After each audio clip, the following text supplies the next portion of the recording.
So, hello there, welcome back to another Night of the Movies podcast. I'm Spy Knight, and in these podcasts, I like talking all things movies and TV, and whatever I want, whenever I want. And in today's podcast, I am reviewing Doctor Who Series 14. But just before I get into that, I want to quickly say that I have hay fever right now, so I'm not on top form today, and I do sound bummed up. And if I keep sniffling throughout this review today, I do apologise. I can't help that. It's that time of the year, and hay fever is really getting to me. But other than that, this should be a great and fun podcast to listen to and or watch. So let's get into it, shall we? Doctor Who Series 14. So this is the latest series of Doctor Who, and some people call it Doctor Who Series 1, some people are saying it's a complete reboot. I mean, Rusty Davies, who is literally back as the showrunner on this series, Doctor Who, is calling this series Doctor Who Series 1. However, I prefer calling it Doctor Who Series 14 because it's a follow-on from Doctor Who Series 13, which I think was the last one with Jodie Whittaker. However, I fell off Doctor Who way before Jodie Whittaker became the Doctor. I haven't really been a proper Doctor Who fan for a while. I mean, the last Doctor Who series I remember truly loving and getting into and getting excited about watching every episode when it came out was the first series where Matt Smith was the Doctor, where you had the crack in the wall and the whole stuff to do with the Pandora's box, and Amy was there, but the whole stuff with Amy Pond didn't really make sense. I loved that first series. I thought it was absolutely terrific. And then you got to the second series where Matt Smith was the Doctor. I think it was series 6, and he went so downhill. Like, River Song turned out to be Amy Pond's daughter, and you're like, wait, what? So the Doctor is Amy Pond's son-in-law? That didn't make any sense. It was just, it was really stupid.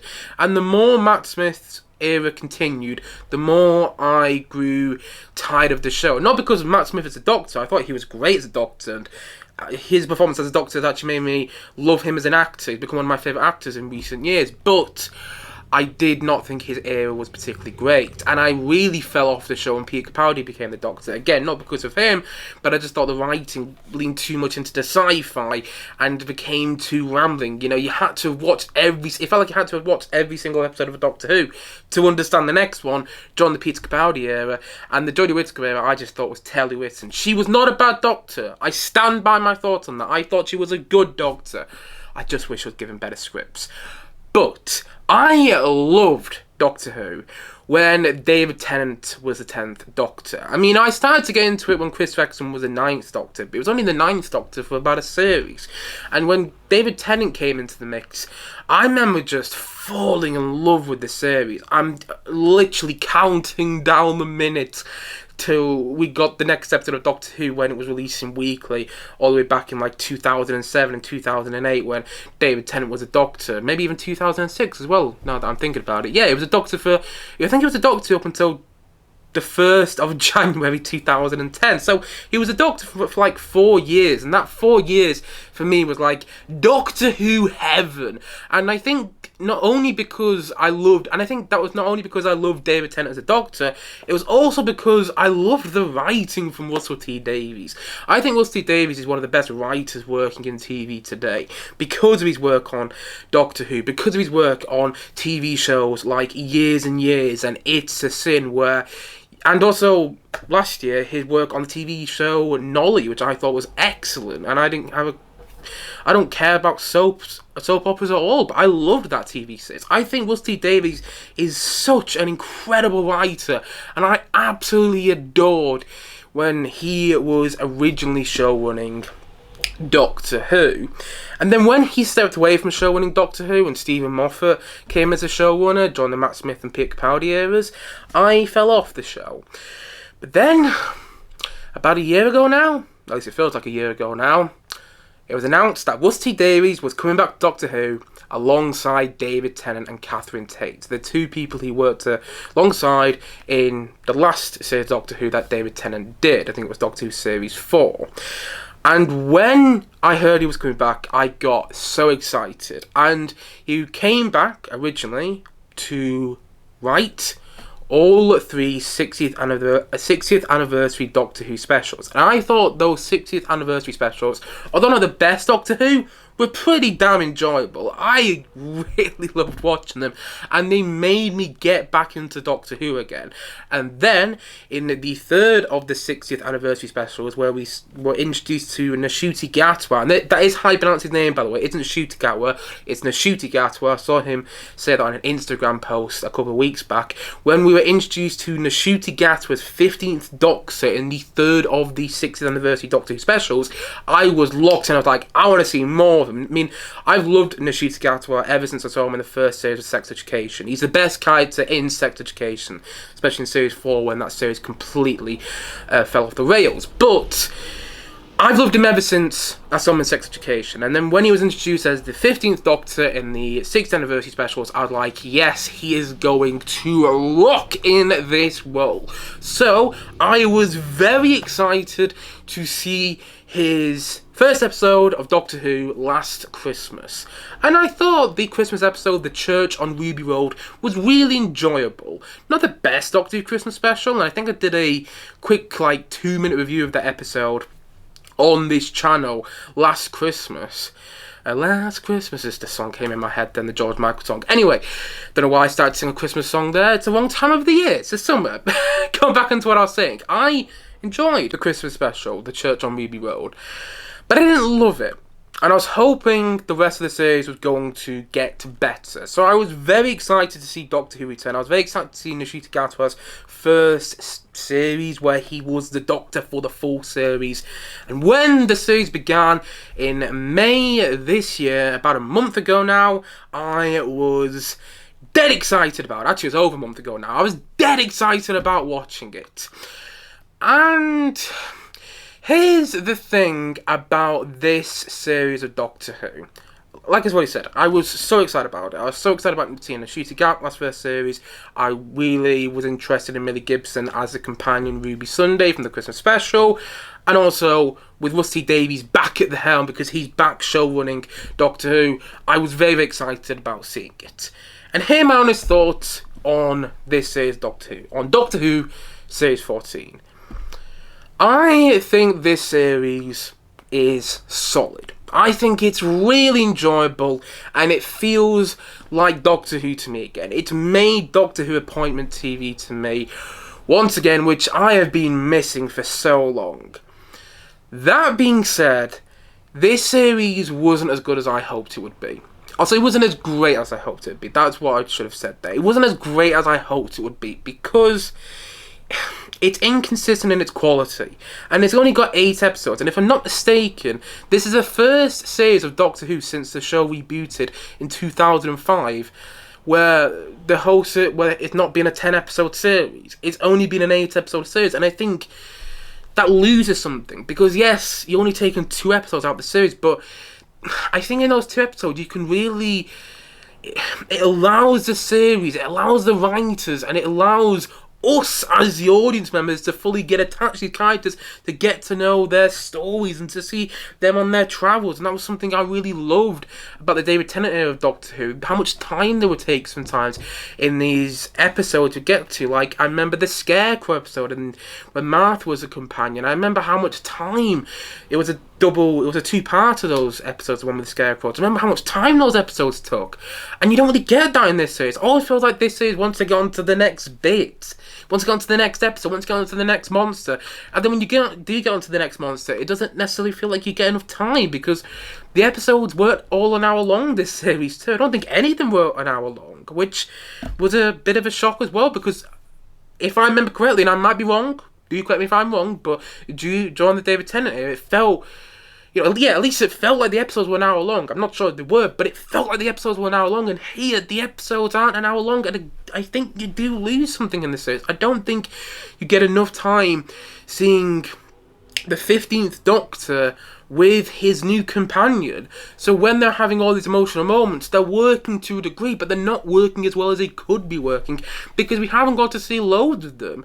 Like, slight spoilers here. I'm going to get into more bigger spoilers later for the last episode of this series, but slight spoilers here in case anyone doesn't want to know and hasn't watched the last episode of this series of Doctor Who yet. At the end of this series, the Doctor is saying to his companion, "You're the one who's made me really believe in in the idea of having a family or something like that. It's something around those lines. You're the one who's made me love the idea, or the other one who's opened my eyes up to the idea of family. It's, again, something like that.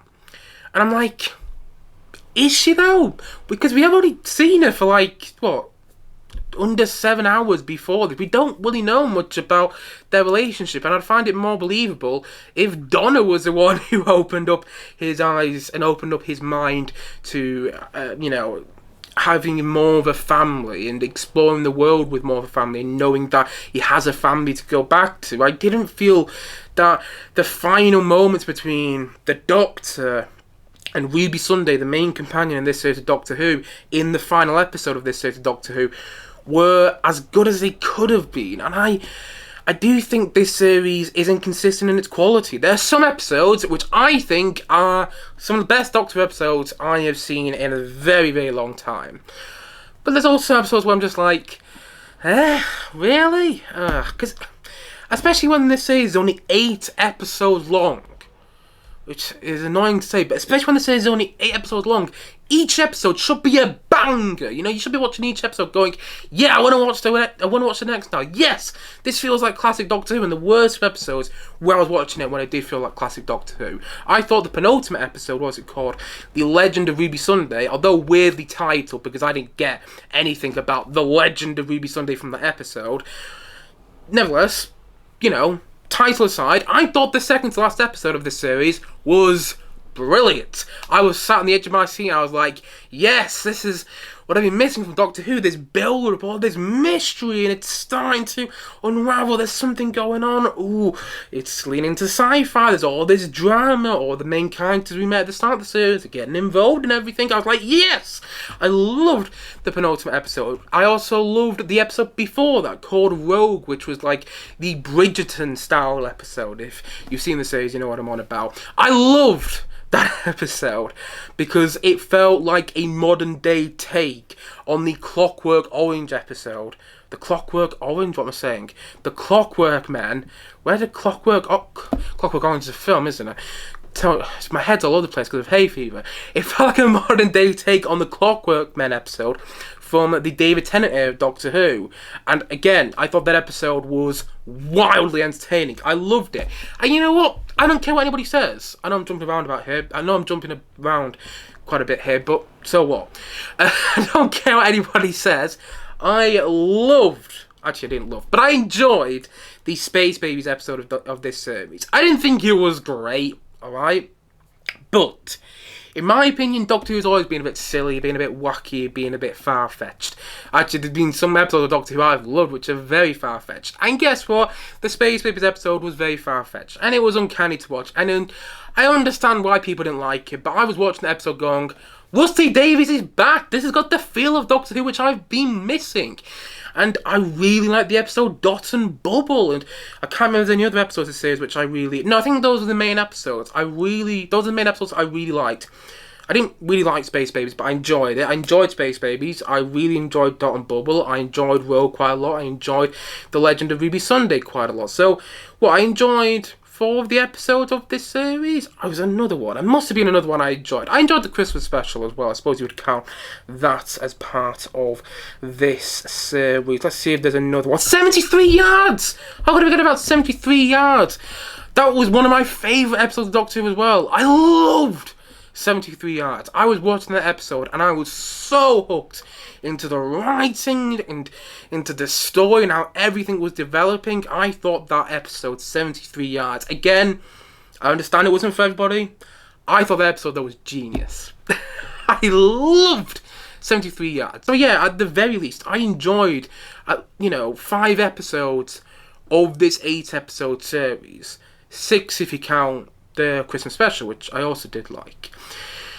But, like I've already mentioned, when you go on 8 episode series, you want each of them to be a banger.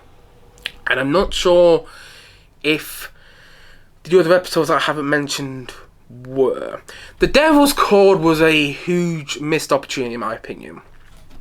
I like the idea.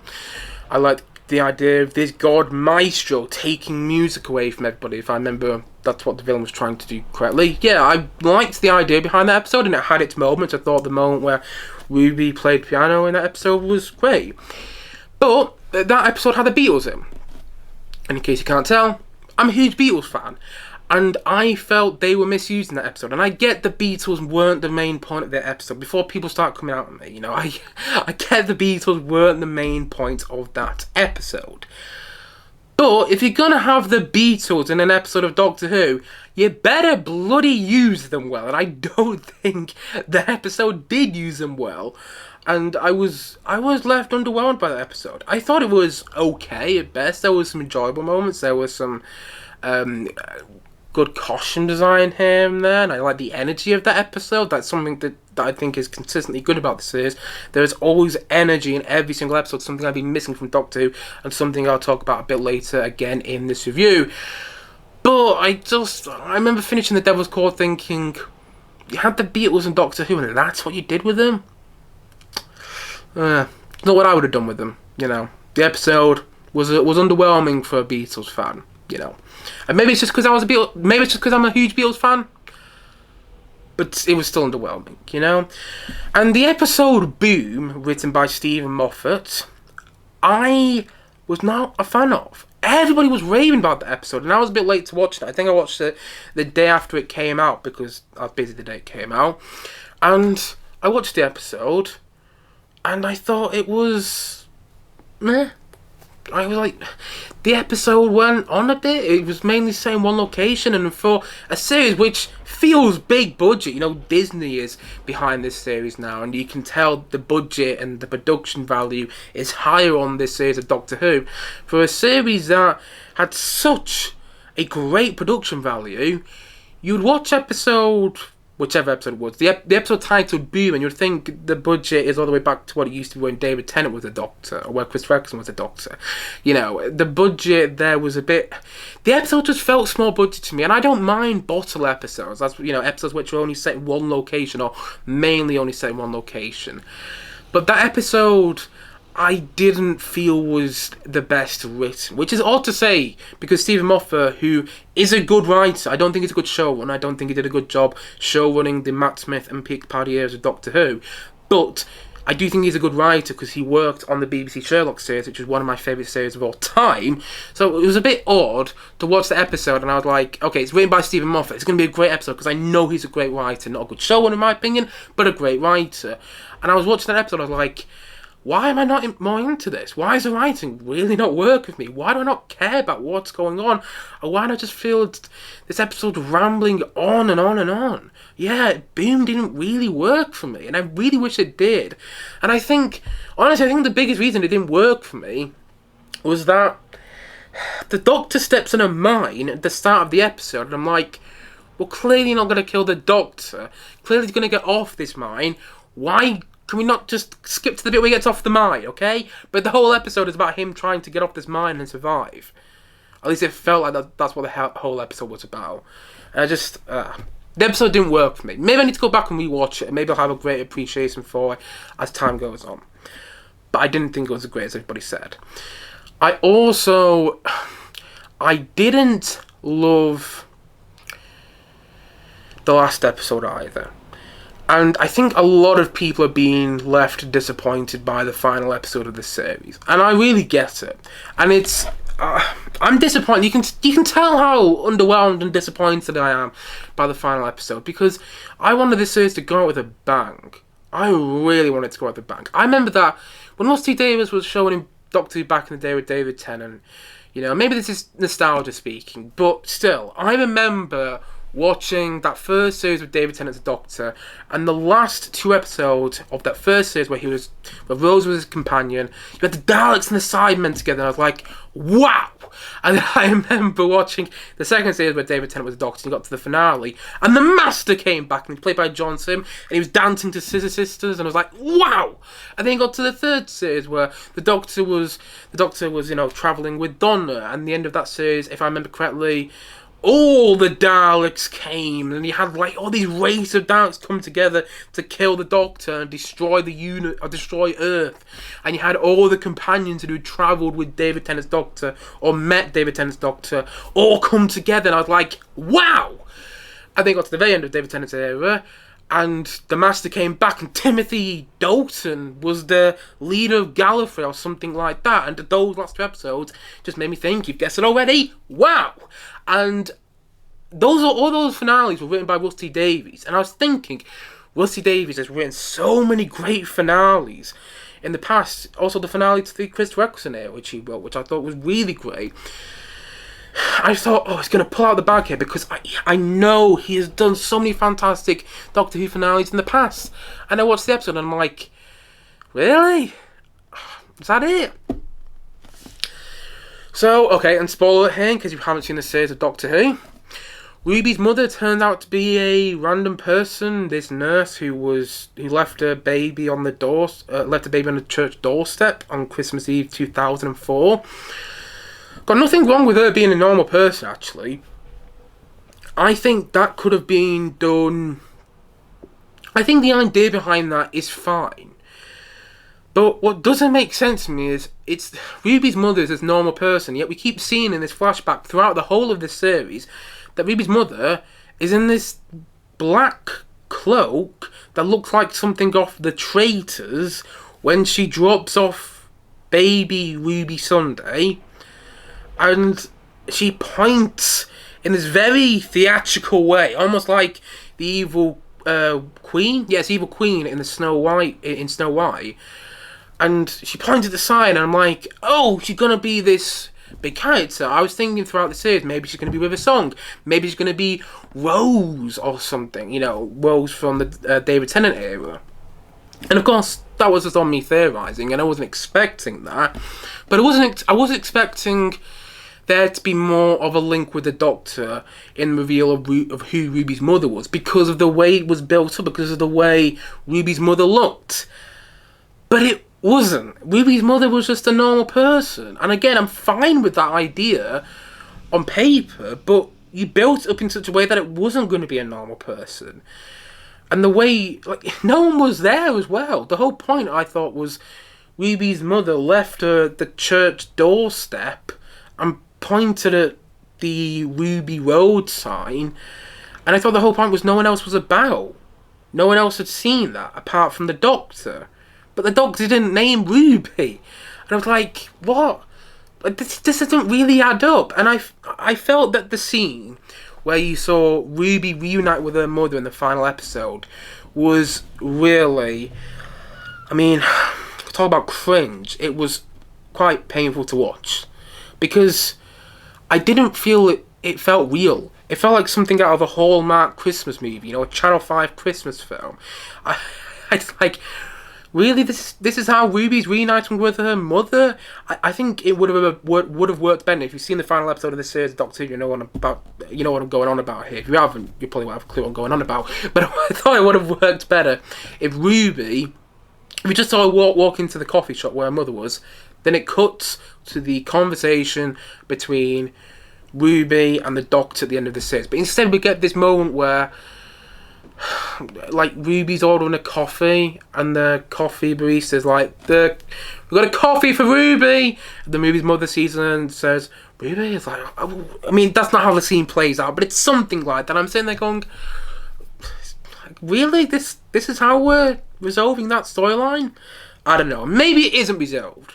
That's the thing, because I think some people are forgetting this. Ruby Sunday is confirmed to be coming back in the next series of Doctor Who.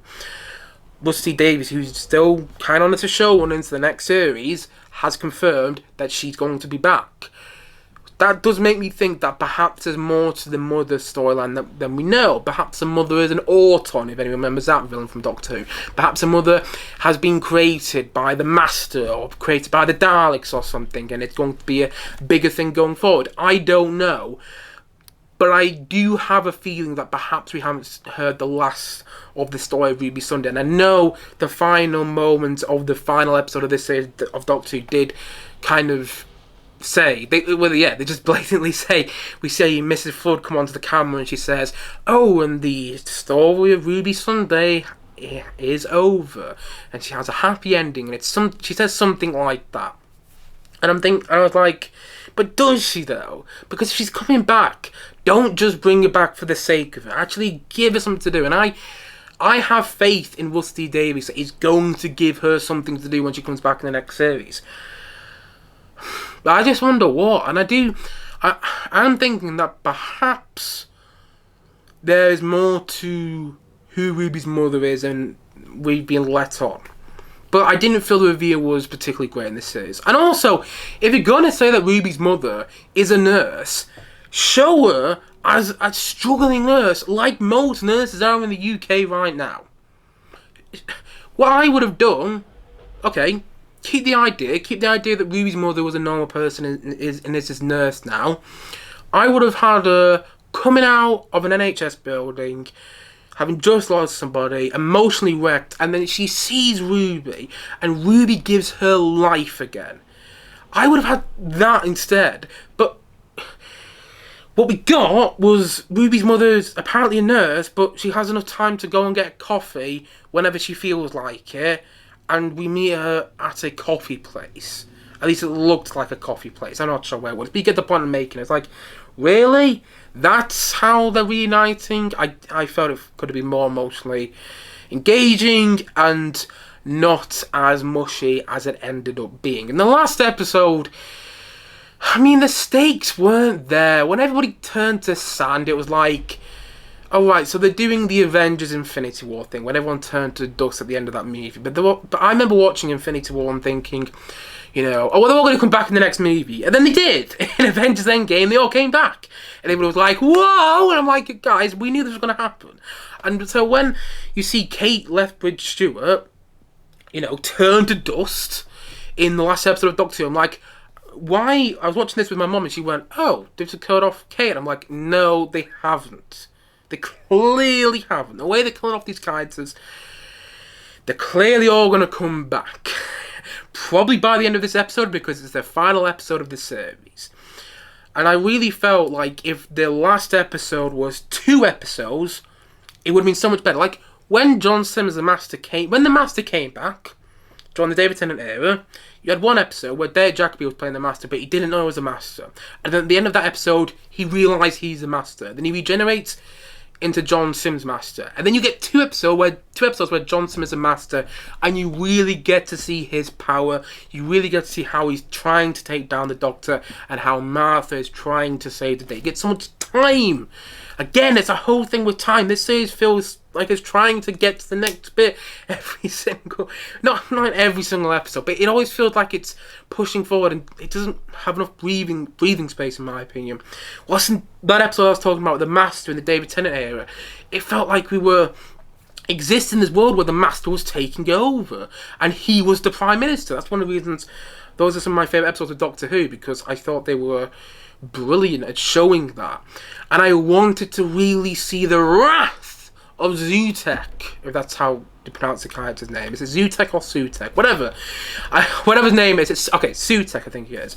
I really want to see the wrath of Sutek in the final episode, but I didn't. And I don't really know much about Sutek, because I'm not a fan of classic Doctor Who. I've never really watched it. I've seen bits here and there. Like, I've seen bits of the Sylvester McCoy era and bits of the William Hartnell era, but I haven't seen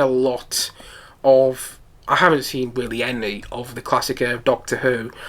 And apparently this was a villain from the Tom Baker era, and I'm like, okay, that's cool. I like that, because it's basically what they did with the Master. The Master was an old villain, and they brought him back. They brought him back during the David Tennant era. But in the David Tennant era, like I've already said, you got so much time with the Master. If you weren't familiar with the Master like I was from classic Doctor Who, you didn't need to be. You know, when he was reintroduced, you were like, oh yeah, I understand why he's this powerful villain. I understand that they've got a past. You know, him and the Doctor. But when Sutek was revealed, I'm like, okay, the Doctor and him have got a past. Okay, I understand that. But I really want to see what he can do to the Doctor, what he's doing to the world. And because the episode was only like, 50 odd minutes long, we didn't really get to see enough of that because the episode also focused on other things. Like the last 10 minutes of the episode was all about Ruby reuniting with her mother, which was so mushy. There was a section of the episode all about the doctor seeing somebody who had forgotten she'd lost her baby. And I'm watching that section of the episode thinking, what? I don't understand the point of this. And that last episode had its moments. I'm not saying it was completely terrible. I think Ncutti, Gatwa and Millie Gibson in the emotional scenes worked very well. I liked how they had Mel in those episodes. And I was watching Mel in the final 2 episodes thinking, if the actress who played Sarah Jane, I think her name was Elizabeth Sladen, if she was still alive right now, I bet she would be here instead of you. And I think Mel was good, by the way. I'm not dissing her whatsoever. But I was like, you're just filling in for Sarah Jane, who is the actress who played her, who has sadly passed away now. But anyway, you get the point I'm making. I thought Mel was... What was the point I'm making? I've lost my train of thought. That's what happens when you've been talking for quite a bit of time now. I thought Mel was really good in that episode. And I liked the energy of the episode. I liked how they defeated Sutek. I didn't mind about all that. I actually think visually that episode looked quite dazzling, if you will. But I just thought it was a bit like... It was underwhelming because I thought there was so much you could have done, and if you had 2 episodes, perhaps you could have done all of that. Perhaps you could have really seen all of the destruction that Sutek was raining across the universe, but you didn't really get to see it. You were just told about it, and I was like, oh, but I want to see that. And I think that kind of sums up my feelings on my criticisms that I have with this series of Doctor Who. It's like there was so much opportunity for some really great storytelling. And I'm not saying there isn't great storytelling in this series, but I feel it's almost taken away from the episode run times, from the episodes in the series as a whole, and because we don't get to see enough of Ncutti and the Doctor and Ruby Sunday together on different adventures, and I felt this series could have been better, and if I'm being completely frank, should have been better. That all being said, and I do have some valid criticisms with this series, and I've been going on with the criticisms for long enough, I did think this series was a lot of fun to watch, and it has made Doctor Who appointment television for me. Even if not every episode hits, I still look forward to watching the next, because one thing I really, really, really liked about this series of Doctor Who was how every episode was different than the other. If you didn't really like one episode of Doctor Who, the next episode was completely different, and it felt like its own thing, and it made these series more fun to watch, because yes, it very much felt like a series. Each episode was connecting to the last of the whole mystery surrounding Ruby's mother, and there was all the stuff to do with the gods which was connecting in this series as a whole. So it very much felt like a series with a continuing underlying story, but it also was... It did the classic Doctor Who thing, which I really liked, where you just got to see something different in every episode, and the storytelling and the feel felt like the Russell T Davies Doctor Who I've been missing for so long. I was watching some of these episodes thinking, this is what I've been missing from Doctor Who, because what Russell T Davies did so well, and I'm not sure if he mentioned this, but I'll mention it again now, or mention it for the first time even, maybe. What Russell T Davies did so well was, what Russell T Davies does so well as a showman of Doctor Who, should I say, is that he puts the drama first, and then adds in the sci-fi stuff, or supernatural stuff, if it's a supernatural styled episode. He adds in all the fantastical stuff after, and he puts the drama at the centre of the episode, and then adds in all the sci-fi stuff, whilst I felt that Stephen Moffat did the opposite. And I prefer Russell T Davies' type of storytelling, type of writing, where he puts the characters first and then the sci-fi stuff later. That could be introduced a bit later on, not loads later on. You do need the sci-fi stuff because it's Doctor Who, it's a sci-fi TV show, but he doesn't just make it all about the sci-fi. And I think that's one of the reasons the writing in the series is far better than it's been in such a long time for me. And the energy is there as well. The energy, something I love love about the David Tennant era of Doctor Who was the energy. Each episode moved at such a pace.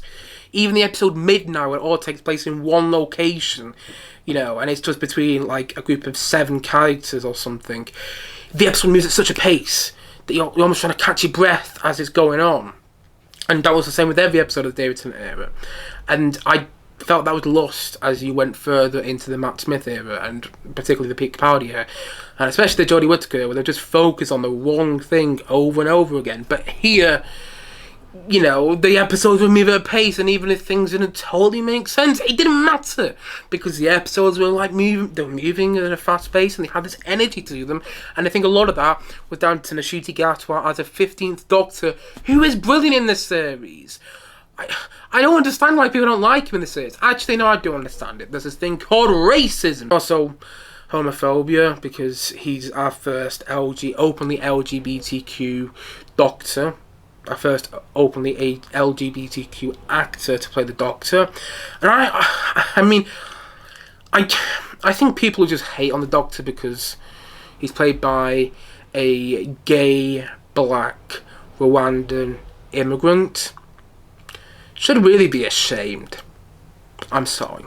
I don't get why people are so hung up on diversity. I'm thinking about making a video on that in the next couple of days. Maybe I will, maybe I won't.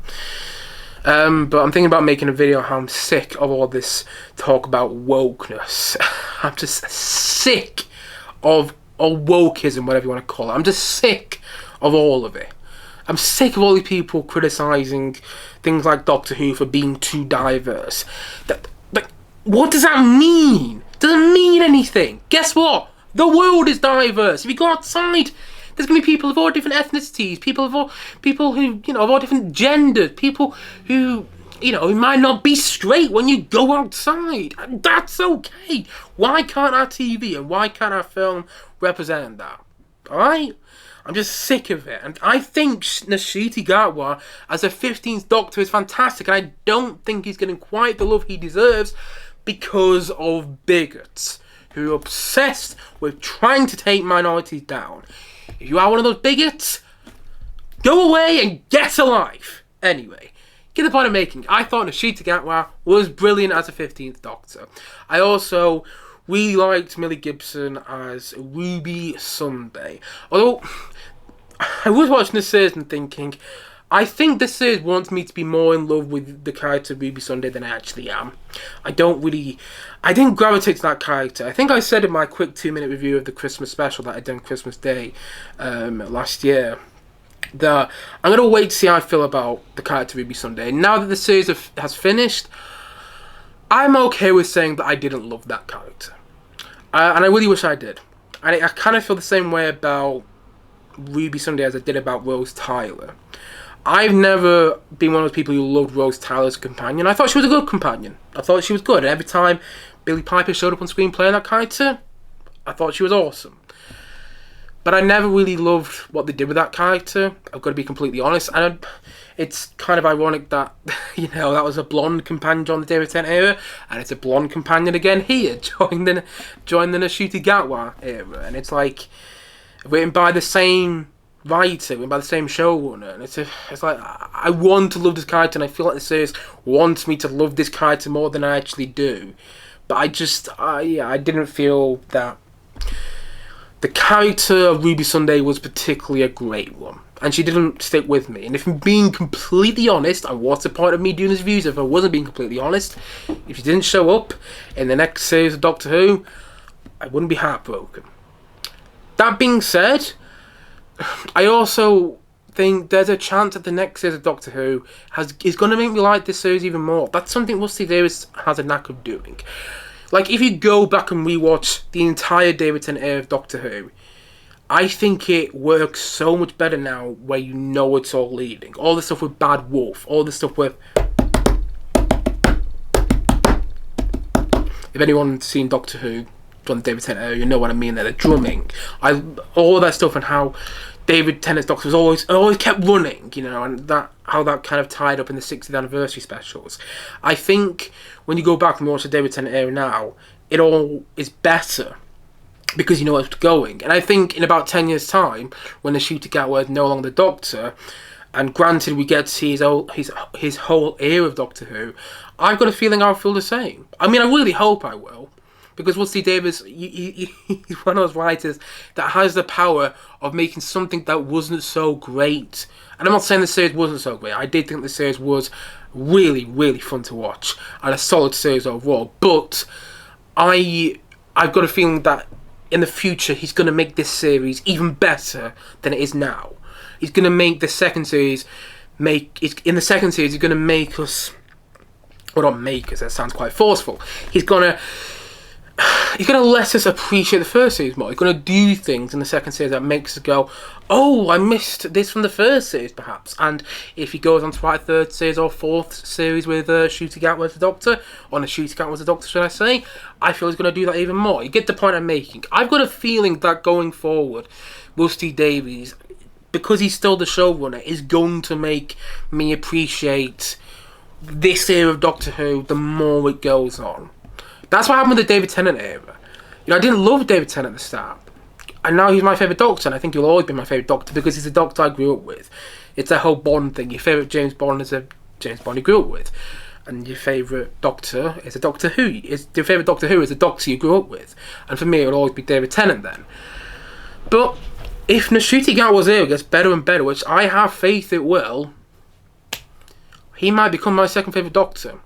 So far it's Matt Smith, but oh god, my nose is getting itchy because of hay fever now. I feel like I'm going to sneeze any moment. But I've got a feeling that the more we see of Ncutti Gatwa, the more I'm going to love him. And there is so much I love at this series. Particularly the musical score by Murray Gold. Such a good decision to get Murray Gold back. I love his music in this series. It sounds like the music I've been missing from Doctor Who for such a long while, because he did step down as a composer after the peak Capaldi era, and it has that... The music really, gives off those classic Russell T Davies, David Tennant, Doctor Who feels for me, and I felt that Murray Gold did an absolutely terrific job with the musical score of this era, perfectly encapsulated the feel of so many moments in this series. Like, the moment in the musical score that really sticks out for me was when you get to see Sutek back, and the music's like, bum bum, bum bum, bum bum, bum bum, and it's building, I'm like, wow, this musical score is really, really great. And I had so many feelings like that throughout the series, and I loved, and spoilers here in case people haven't seen the series, and I don't care what anyone's going to say here, but I love the idea of the Doctor now being engaged to a man. I think the idea of giving the Doctor a romantic partner, which is not a first in Doctor Who, can we say? Lest we forget River Song, who was meant to be the Doctor's wife or something, if I remember correctly. This is not the first time it's happened in Doctor Who, and some people acting like it is. I remember when the episode Rogue came out, and people were like, oh my god, the Doctor's not meant to get a romantic relationship. And I'm like, I'm sorry, did you not watch the Matt Smith era? So yeah, people acting like it hadn't happened before. Yes, it had, and I love the idea of it happening again. And I think it's a great idea to have the Doctor fall in love with a space-time travelling man. I think it worked great and adds another twist to this series. And I also really don't care about the musical elements, because people are really complaining about the musical elements in the series, and I'm like, okay, the musical numbers, yeah, I understand why they might be a bit jarring at first, but god, Doctor Who's been going on for over 60 years now. Why can't we, no pun intended, jazz things up a bit? Why can't we change things up a bit? And that's something I really liked about this series. I like the musical numbers, there's always a twist in the end.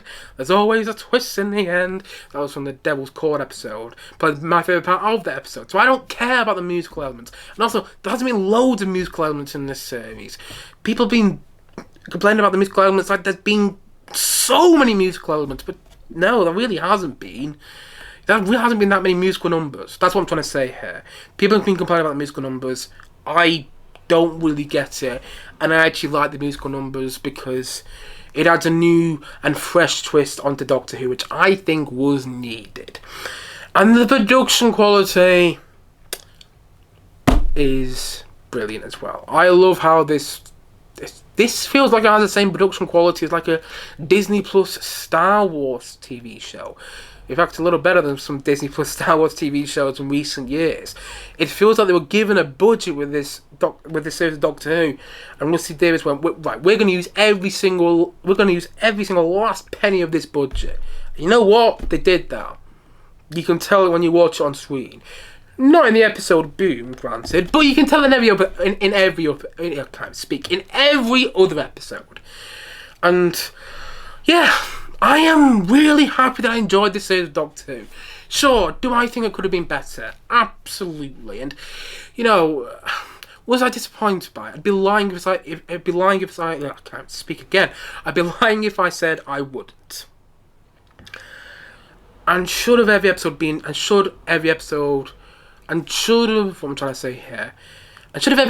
banger?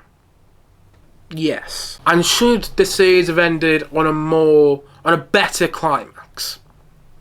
Probably. But I can get over all that because I enjoyed the journey to the end of this series, and I enjoyed feeling like Doctor Who was back again. And you know what? I'm going to miss not watching it next Saturday. I'm genuinely going to miss it. Then again, I think the season 3 of The Bear comes out on Saturday, so I'm not going to miss it too much because that would be able to fill up my time. And there are other TV shows I'm watching right now which I'm also really enjoying. So, I'm going to miss it next Saturday, but probably not to a great degree. But I'm going to miss it going forward, and it's going to feel like a bit of a wait till Christmas when we get to see it come back. And I can't wait to see it come back because I have total faith in Rusty Davies. I have total faith that he will give us all the answers. People who complain that, oh my god, we don't have all the answers to every question that was raised in the series. I was like, guys, by the end of the first series with David Tennant as the Doctor, by the end of the first series of David Tennant being the Doctor, we didn't have all the answers. We had to wait to the end of the era with David Tennant, and maybe we have to wait to the end of the era with Ncutti Gatwa, and maybe when we get to the end of the era with Ncutti Gatwa and the questions that have been raised haven't all been answered, then we can have those debates. But right now, let's just wait, okay? It's like flipping at the age of social media is taking over us. Why can't we just wait for the answer? Why do we always have to have the answer straight away? I know why it is, because it's because of the TikTokification of society. God, social media is really ruining some things. I think it's one of the reasons that, some of the criticisms towards the series of Doctor Who have been so vocal. Anyway, that's another topic for another day. But going back into what I was saying, I have total faith that Rusty Davies is going to pull out, is going to make Ncutti Gatwa's Doctor Who run one to remember. And although I didn't think this first series ended on a high, I do think that overall it was a solidly enjoyable series with more good episodes than bad episodes, and something that made me smile and made me nostalgic for the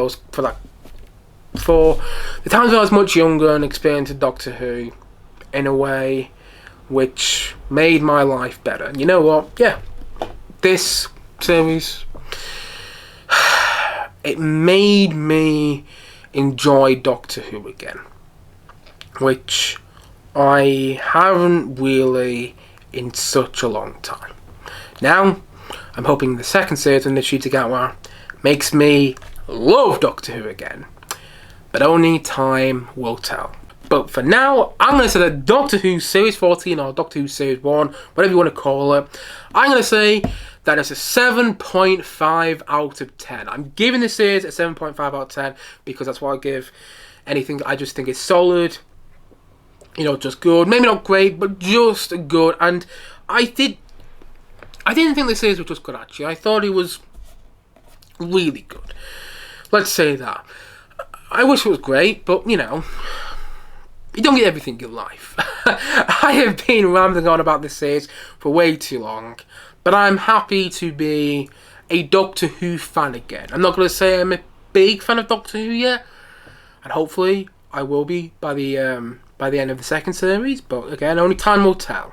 But I'm happy to be a Doctor Who fan after watching this series, because, yeah, it had more wins for me than losses, and ultimately, I thought it was solidly enjoyable, if inconsistent in quality occasionally as well. And that's pretty much how I feel about Doctor Who Series 14 as a whole.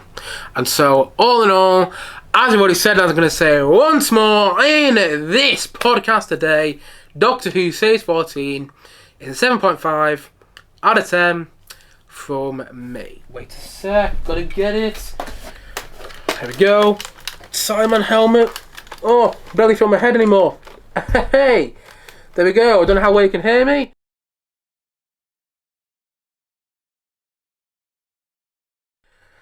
But anyway, that is it for today's podcast. If you have seen this series of Doctor Who, please let me know your thoughts on it in the comment section below. And as always, thank you for watching or listening to this podcast. And if you haven't yet, please do click down below and like and subscribe on this podcast. This helmet does not fit me anymore. I look forward to many more podcasts coming very, very soon on this channel. As I've already said, thank you so much for watching or listening. And just wait here one more sec. Where is it? There we go. Give me a sec, people. Bye.